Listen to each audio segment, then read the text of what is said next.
네, 오늘도 은혜의 자리를 찾으신 여러분을 환영하고 또 주님의 이름으로 여러분을 축복합니다. 우리에게 주어진 시간이 얼마나 빠른지 송구영신 예배 드린 게 불과 며칠 전 같은데 벌써 1월 셋째 주가 되었습니다. 이런 식으로 가면 몇 번 추위가 오면 봄이 올 것 같아요. 그리고 봄이 오면 보냄받은 교회가 이곳에 세워진 지 벌써 1년이 되게 됩니다. 시간이 빨라도 이렇게 빠를 수가 없어요. 우리는 계속해서 지금 생활신앙이라는 주제로 말씀을 나누고 있습니다. 오늘은 7번째 시간이고 지난주에 혹시 기억하실지 모르겠지만 지난주에 그리스도인의 사회 참여에 대해서 말씀을 나누었습니다.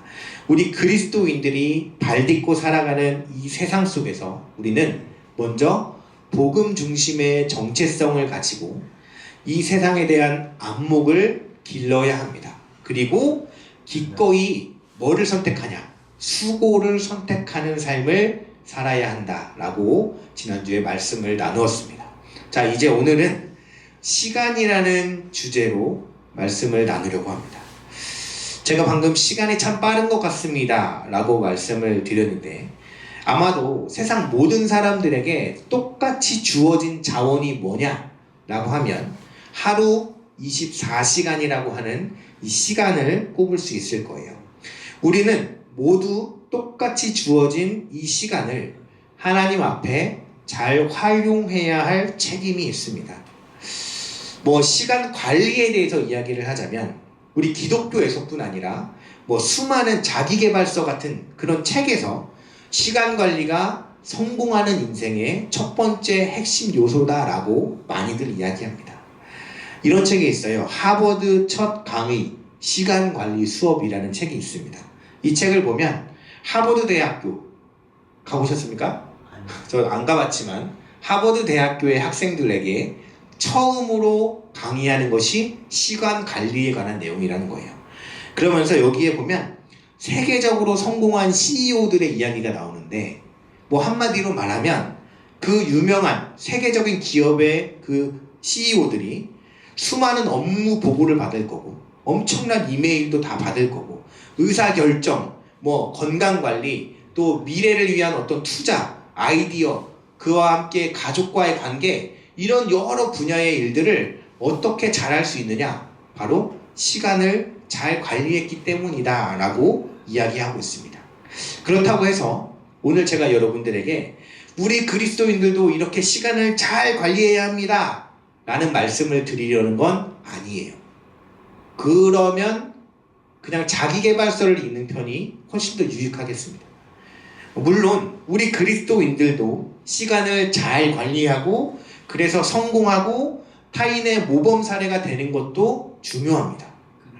예를 들면 요즘 TV에 많이 나오는 분이 계세요. 연예인 션 있잖아요. 션. 이분이 선한 영향력의 대명사잖아요. 참 부지런하게 잘 살고 계세요. 여기저기 마라톤 대회도 막 다니시는데 막 세계적으로 다 다니시더라고요. 그러면서도 동시에 방송도 하시고 좋은 남편으로서도 또 좋은 인플루언서로서 너무 모범이 되어주시는 분입니다. 이런 모습 너무 멋지죠. 성경은 우리에게 분명 게으르지 말라고 이렇게 충고하고 있습니다. 그래서 우리는 게으른 걸 경계해야 해요. 그런데 마치 성경이요 시중의 자기계발서처럼 우리가 시간을 규모 있게 잘 활용하고 효율적으로 관리해서 더 많은 것들을 이루어야 한다 라고 말씀하고 있는 것은 아니라는 것입니다. 성경이 말하고 있는 시간은 어떤 효율의 관점이 아니라 충만함과 관계성에 집중되어 있습니다. 하나님은 우리가 단지 시간의 노예가 되기를 원하지 않는 분이라는 것입니다. 또 이런 생각을 하실 수 있죠. 목사님, 모든 사람에게 주어진 시간은 당연히 같죠.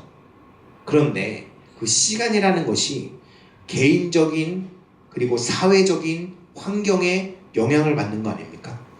그래서 똑같은 24시간인데 우리 대한민국 국민이 누리는 24시간과 제3세계의 어떤 내전이 발생한 국가의 국민이 누리는 24시간은 좀 다르지 않습니까? 라고 생각하실 수 있습니다. 맞죠? 모든 사람에게 주어진 하루 24시간은 같은 양인 건 맞아요. 그런데 같은 조건은 아니에요. 어떤 사람의 하루는 선택할 수 있는 여지가 굉장히 많은 사람이 있고, 또 누군가의 하루는 그저 살아남기 위해서 버텨야 하는 시간일 수도 있다는 거예요. 그리고 그 차이가 스스로 선택하지 않은, 이미 주어진 환경과 자리에서부터 시작되는 것일 수 있다는 것입니다. 자, 그러면 이런 질문이 자연스럽게 따라와요. 하나님은 정말 모든 사람들에게 같은 기준으로 시간을 묻고 계시느냐 하는 겁니다. 성경은 여기에 대해서 아주 분명한 방향을 제시하고 있습니다. 오늘 본문에서 세월을 아끼라, 이 말씀 참 많이 들어봤죠. 세월을 아끼라 라고 할 때의 그 세월이요, 헬라어 원어로는 카이로스예요. 성경은 시간에 대해서 두 가지 관점으로 이야기를 하는데, 하나는 크로노스입니다. 연대기적인 시간이에요. 하루하루가 빨리 가고 이번 달 너무 바빴다, 1년이 쏜살같이 지나간다 하는 그 시간들, 물리적인 시간을 크로노스라고 합니다. 그런데 카이로스는 같은 시간인데 그 안에서 어떤 특정한 시간, 어떤 결정적인 순간, 어떤 기회, 그러니까 퀄리티, 질로서의 시간을 의미한다는 거예요. 특히 영적인 의미에서 이 카이로스를 말하자면 하나님께서 특별히 저와 여러분의 삶에 개입하시는 그 순간을 말하는 거예요. 영원을 사시는 하나님께서 유한한 인간의 그 시간에 개입하시고 그 시간을 뚫고 들어오시는 그 접점, 그것이 바로 카이로스라고 하는 것입니다. 따라서 오늘 본문이 말씀하고 있는 세월을 아끼라 라는 그 의미는 흘러가는 크로노스를 말하는 것이 아니라 하나님과 우리와의 특별한 만남의 그 카이로스에 대한 말씀이다 라는 것을 기억해야 할 거예요. 하나님은 우리에게 모두 똑같은 크로노스의 세월을 주셨지만, 그러나 그 안에서 카이로스를 살아가는 것은 누구에게나 허락된 일은 아니라는 것입니다. 오늘 말씀의 제목이요, 겉옷을 던져 카이로스를 사다입니다. 이 에베소 교회는요, 바울이 애정을 가지고 목회를 한 곳이에요. 그리고 나름 잘 성장하고 자리를 잡아서 그 지역을 변화시키는 뜨거운 공동체로 인정을 받습니다. 그런데 그렇다고 해서 그 에베소 교회가 완전하다는 말은 아니었어요. 당시 에베소라는 도시는 화려한 아르테미스 신전이 있는 풍요의 도시였어요. 그리고 로마의 경제적인 어떤 풍요가 흐르는 세속의 중심지이기도 했어요. 교회의 성도들은 유대인 출신 그리스도인들과 이방인 출신 그리스도인들로 나뉘었어요. 하나가 되지 못했어요. 그러니까 이들은 지금 각자 나름의 겉옷을 입고 있는 거예요. 어떤 사람은 로마 시민의 안락함이라고 하는 겉옷을 입고 있고, 어떤 사람은 유대인이라고 하는 선민의식이라는 겉옷을 입고 있고, 어떤 사람은 아르테미스 신전의 그 풍요로 상징되는 겉옷을 입고 있는 거예요. 이렇게 각자의 겉옷으로 치장되어 있는 그들에게 바울이 도전하고 있는 거죠. 그 낡은 겉옷을 붙잡고 의미 없는 그 크로노스의 시간을 흘려보내지 말고 이제 하나님의 시간, 카이로스의 기회를 살아라는 것입니다. 이 시대를 살아가는 저와 여러분도 마찬가지예요.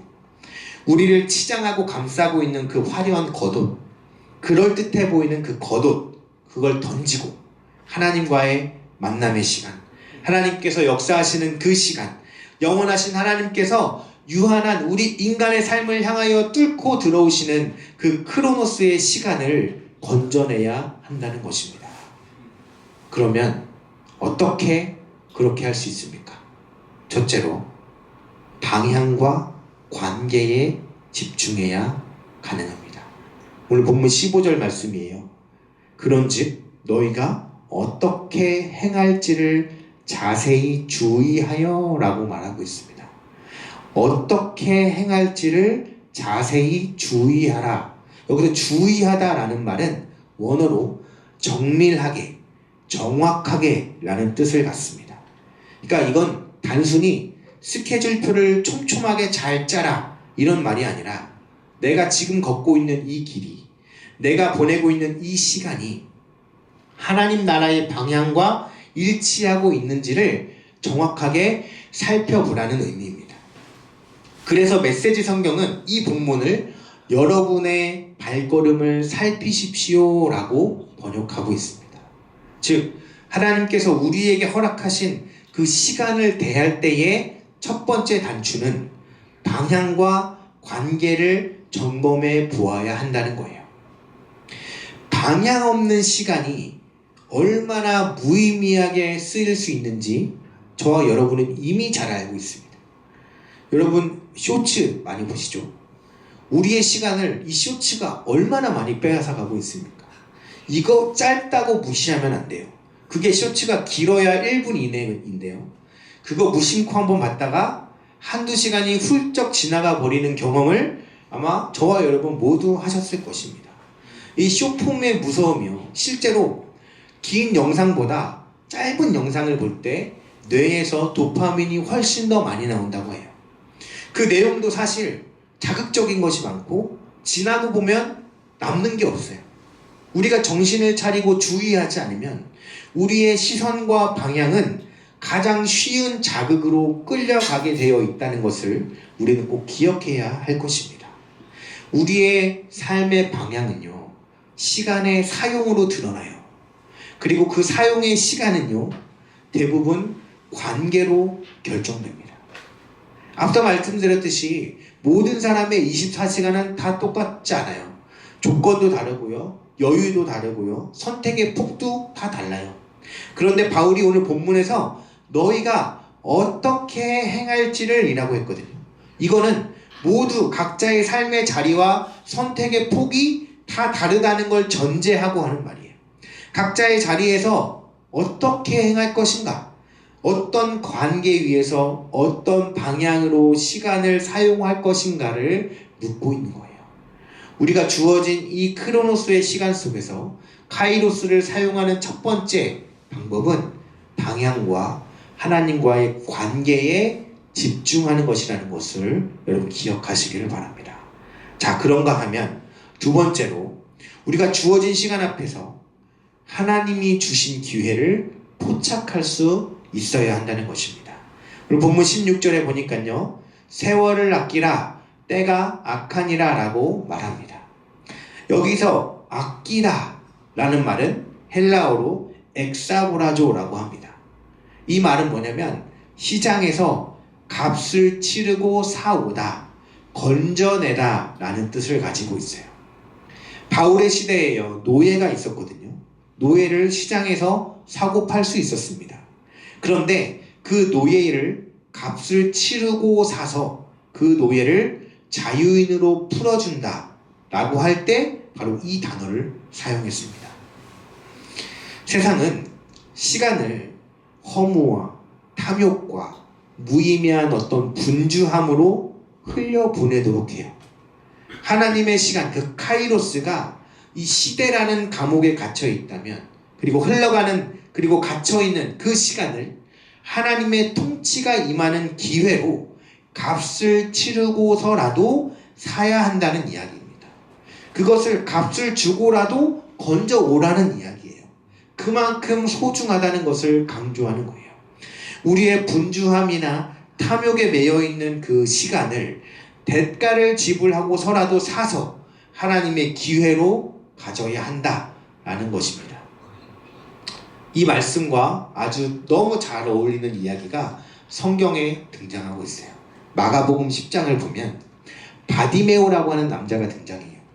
마가는요, 이 바디메오를 이렇게 소개하고 있습니다. 디메오의 아들인 맹인, 거지, 바디메오가 길가에 앉았다가 라고 합니다. 그러니까 맹인이고 거지이고 길에 앉아서 구걸을 하고 있었던 남자, 그 이름이 뭐냐? 디메오의 아들 바디메오. 여기서 바라는 건 아들이라는 의미거든요. 그러니까 따로 이름이 없었던 것 같아요. 그저 디메오의 아들이라고 불렸던 그 바디메오라는 그 사람, 여리고성에 앉아서 구걸을 하며 연명했던 거지이자 맹인입니다. 그날의 구걸이 실패하면 그냥 그날은 하루 굶는 거예요. 당시 사회적으로 볼 때 이런 삶을 벗어나고 싶어도 벗어날 어떤 장치도 희망도 없이 그저 똑같은 하루하루를 반복할 수밖에 없었던 인물이 바로 이 바디메오라는 사람입니다. 이 사람의 삶은 크로노스의 연속이었습니다. 그런데 그에게 어떤 소식이 들려옵니까? 나사렛 예수시란 말을 듣고 오라고 합니다. 나사렛 예수라는 사람이 내 앞을 지나가고 있다는 이야기를 들은 거예요. 그러자 어떻게 했습니까? 다윗의 자손 예수여, 나를 불쌍히 여기소서 라고 했습니다. 사람들은요, 조용하라고 꾸짖었어요. 야, 조용해, 시끄러워. 그 사람을 만류했어요. 그러니까 이 사람이 더 크게 소리를 지르는 거예요. 다윗의 자손 예수여, 나를 불쌍히 여기소서. 당시 예수님이요, 여리고성에 이 바디메오를 만나러 간 게 아니거든요. 예수님은 그냥 예루살렘을 향해 가는 여정 속에 있었던 거예요. 그런데 매일매일 같은 시간의 반복 속에 갇혀 있었던 이 바디메오는 그 평범한 그 시간 속에서 카이로스를 건져 올린 사람이에요. 기회를 놓치지 않았어요. 같은 사건을 다루고 있는 누가복음 18장을 보면 바디메오가 구걸하는데 평소에 뭔가 다른 걸 느꼈어요. 웬 무리가 앞을 지나가는 것을 느낀 거예요. 보지 못하니까. 그래서 그가 사람들에게 물어봐요. 이거 지금 소란스러운데 무슨 일이에요? 그러니까 사람들이 얘기해줘요. 나사렛 예수라는 사람이 지금 지나가고 있어서 그래 라고 알려준 거예요. 그러자 소리쳐서 예수님을 찾았다라고 이야기하고 있어요. 마가복음 10장 49절 50절 말씀이에요. 예수께서 머물러 서서 그를 부르라 하시니 그들이 그 맹인을 부르며 이르되 안심하고 일어나라, 그가 너를 부르신다 하매 맹인이 겉옷을 내버리고 뛰어 일어나 예수께 나아오거늘. 그의 간절한 외침에 주님께서 멈추어 서신 거예요. 그리고 그를 부르실 때 그가 어떻게 합니까? 그의 겉옷을 내버리고 뛰어 일어나 주님을 향해 달려갔다고 합니다. 거린이었던 그에게 겉옷은요, 삶의 전부와도 같은 거거든요. 낮에는 뜨거운데 밤에는 기온이 급속하게 내려가는 게 중동지방이에요. 거리 생활을 하는 그에게 있어서 겉옷? 이거는 자기의 생존의 수단과도 같은 거예요. 그런데 그 겉옷을 내버리고 주님을 향해 달려갔다라고 하는 것입니다. 그는 사람들의 꾸짖음을 무릅쓰는 대가를 지불했어요. 또한 겉옷을 내버리는 대가를 지불했어요. 체면, 안전, 전 재산 이런 것들 다 내버리고 예수님과의 만남이라는 카이로스를 사서 건져 올렸던 사람이라는 것입니다. 우리의 삶은 어떻습니까? 어쩌면 우리는 매일매일을 의미 없이 혹은 어쩔 수 없는 환경에 갇혀서 그 크로노스로 우리의 삶을 흘려보내고 있는 것 아닙니까? 불투명한 미래, 하나밖에 없는 그 겉옷, 그거 겨우 의지하면서 우리의 삶을 연명해야 한다는 그 불안감에 억눌려 있지는 않으십니까? 하지만 성경은 그곳에도 하나님의 카이로스가 있다라고 말씀하시는 거예요. 하나님이 주시는 그 기회는 모든 것이 준비된 것 같은 그 순간에만 오는 것이 아니라 오히려 아무것도 바꿀 수 없는 것 같은 그 시간에도 내가 붙들고 있는 것 하나밖에 없는 그 자리에도 찾아온다라는 것입니다. 바디메오는 눈을 뜨기 전에 이미 기회를 만난 거예요. 예수님을 향해 부르짖고 자기의 겉옷을 내려놓고 그분께 반응했을 때 크로노스가 카이로스로 바뀌게 되었음을 여러분 기억하시기를 바랍니다. 자, 마지막으로 우리에게는요, 하나님의 뜻이 전부가 되어야 돼요. 17절에 보니까요, 그러므로 어리석은 자가 되지 말고 오직 주의 뜻이 무엇인가 이해하라 라고 합니다. 이해한다 라는 헬라어 단어는 쉬니에테라는 말인데요, 이것은 머리로 쥐식으로 아는 것이 아니라 여러 조각을 맞추어서 전체의 그림을 파악하는 것을 의미해요. 퍼즐을 해보셨죠? 퍼즐을 하면 하나의 어떤 큰 그림이 있어요. 그걸 100조각 혹은 500조각, 많게는 1000피스 막 이렇게 나누어서 조각이 다 흩어져 있어요. 그래서 그 흩어진 조각 하나를 들었을 때는 이게 무슨 그림인지 이해가 되지 않아요. 그런데 그 모든 조각들을 다 맞추어 놓고 보면 비로소 이 큰 그림도 보이고 그 작은 한 조각의 의미도 발견할 수 있는 것입니다. 그것처럼 하나님의 큰 그림 속에서 나의 오늘을 파악해라 라는 의미예요. 그래서 앞서 드린 그 말씀 15절에서 주의하는 것, 16절에서 건져내는 것, 이것들의 기준이 바로 뭐냐? 주의 뜻이라는 것입니다. 내가 오늘 아무리 바쁘고 분주하게 살았다고 해도 이것이 전혀 주님의 뜻과 상관이 없었다면 그 시간은 그냥 낭비된 크로노스일 뿐인 거예요. 반면에 우리가 가던 길을 멈추어 서서 한 영혼을 돌아보고 그 아픔을 내가 들어주느라 내 계획이 틀어졌다 해도 그것이 주님의 뜻이었다면 그건 건져 올린 카이로스가 되는 것입니다. 자, 그러면 우리가 주의 뜻을 어떻게 분별할 수 있습니까? 라는 문제가 남아있어요. 이건 다음 기회에 나누도록 하겠습니다. 우리의 하루는요, 모두 크로노스로 시작해요. 흘러가는 시간이고요, 멈추게 할 수 없는 시간이에요. 그러나 그 하루가 그냥 크로노스로 끝나는 것이 아니라 카이로스로 건져지는 것은 우리가 무엇에 중심을 두고 살아가느냐에 달려 있습니다. 하나님의 뜻이 중심이 될 때에 우리의 시간은 단순히 흘러가는 시간이 아니라 의미 있는 시간으로 바뀌게 되는 거예요. 오늘 하루가 다 계획대로 흘러가지 않아도 괜찮습니다. 다만 그 하루가 주의 뜻 안에 있었는가? 이 질문 앞에 서는 삶이 바로 생활신앙의 길이라는 것을 여러분 꼭 기억하시기를 바랍니다. 말씀을 정리하겠습니다. 오늘 우리는 그리스도인으로 또 보냄받은 존재로 살아가면서 우리에게 허락된 시간을 어떻게 바라보고 사용할지에 대해서 살펴보았습니다. 매일매일 흘러가는 그 크로노스적인 시간 속에서 바디베오와 같이 우리는 카이로스를 건져 올리는 삶을 살아야 할 거예요. 하나님의 뜻을 분별하고 우리의 삶의 그 방향을 점검하고 또 흘러가는 시간 속에서 하나님이 주신 기회를 발견하고 붙들어야 할 것입니다. 끊임없는 자극을 추구하며 우리의 시간을 빼앗아 가려고 하는 이 시대의 분위기 속에서 우리가 분별하여 하나님께 바로 서고 또 하나님이 허락하신 그 시간의 주인 되시는 그 하나님 앞에 우리 그 모든 것들을 선용하여 드릴 수 있는 저와 여러분 되시기를 간절히 축원합니다.